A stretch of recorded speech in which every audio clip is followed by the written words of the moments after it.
In the 1990s, a group of Japanese video game designers were faced with a curious problem. Most games at the time came with 3 difficulty options, escalating in arduousness from easy through normal up to hard.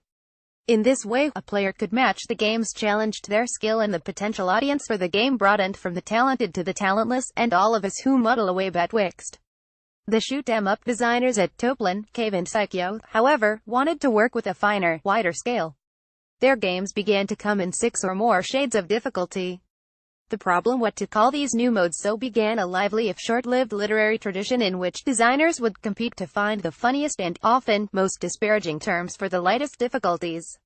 Donpachi's designers opted for the cutesy little easy for their game's most accommodating setup, while Battleground's crack game makers offered the dignified training for theirs. Psycho was far crueler. Gunbird 2's options descend, in hurtful steps, from easy to very easy to child to baby. Strikers 1945, the World War I-themed shooter recently re-released for the Switch, is even coarser. Its easiest difficulty is named, abusively, Monkey. These terms are loaded with a witty scorn that obscures the raison d'etre. The range of difficulties was not principally included to flatter or shame players, but to give arcade operators options that could be tweaked in order to maximize their profits in the wild. With arcade games, as the novelist David Mitchell once wrote, you pay to delay the inevitable. In other words, failure is certain. But an arcade game that is too challenging produces players that feel shortchanged and resentful. A spread of secret difficulty levels enables an arcade operator to calibrate a game's challenge behind the scenes, and, having monitored the effects on his public, maximize profits. For this reason, every Neo Geo game comes with no fewer than 8 difficulty levels. Video game difficulty was, then, a commercial elaboration, not an artistic one. For many developers, it was a requirement that distracted from their ideal vision for their game. After all, it is not difficult to make a difficult game.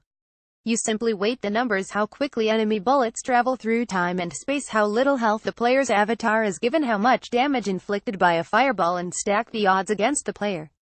The much harder task is to create a perfectly calibrated piece of work, one that is, to lean on this medium's pet click, easy to learn but hard to master. Yet, the terminology used to describe these difficulty options had already forged a firm link in players' minds between challenge and pride. Games that did not present much impediment, induce much perplexity, or require much perseverance were seen as somehow lesser works made, in Psycho's language, for babies or monkeys. Difficulty was fast becoming a term that could be used to exclude, to erect border walls. More recently, the imprecise term video game has come to house a far broader church of styles, modes and, for the designers behind them, artistic intents. Dear Esther, progenitor of the disparagingly termed walking simulator, simply asks players to wander an exquisite island while listening to snippets of spoken-word poetry. It essentially strips out the challenge of a Call of Duty, or an Ocarina of Time, keeping only the parts of those games that encourage meandering and intrigue. Others followed, each more weird and specific than the last. 2007's Coolest Girl in School, for example, presents its player with the dilemma of how to make it through the day if you end up with a period stain on your skirt. 2011's The Cat and the Coup puts us in the paws of Dr. Mohammad I. Mossadegh, the first democratically elected Prime Minister of Iran's pet cat. Coming Out Simulator 2014 is a simple, autobiographical game about a young man's experiences trying to tell his parents about his sexual orientation.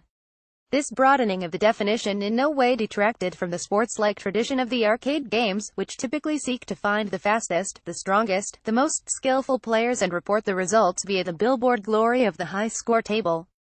Nevertheless, some felt that their personal idea of what a video game should be some kind of elaborately engineered impediment that demands practice and pain in order to sort the men from the monkeys was under threat.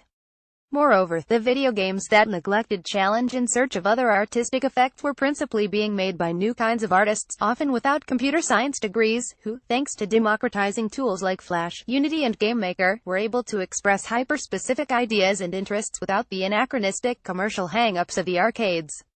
All the while, difficulty in games was becoming a kind of shibboleth. Challenging games were made by experts for true gamers, non-challenging games were made by amateurs for who knows whom. The border walls were crumbling. Action prompted reaction. Online movements soon sprang up with a Trumpian cry to put them up again. Video game reviewers, that most simultaneously scorned and, by a few Na'vi youngsters at least, envied group, have been caught in the crossfire. Those writers who, through the advent of video, have revealed their ineptitude at challenging games on camera have faced ridicule, calls for resignation, and, in the most extreme cases, harassment. Their critics argue that reviewers should be, not insightful thinkers, but principally brilliant players. It's not an entirely unrealizable demand. A book reviewer who is unable to make it to the end of all but the most simply written book is clearly in the wrong job. But the movement against some game reviewers based on their perceived lack of skill has become a proxy war, staged by those who want critics to play the role of guardians of a particular tradition, rather than interrogators of a richly evolving medium. This battle is founded on a misunderstanding not only of video game history, but also of the role of the critic in the jostle and dance of a maturing form.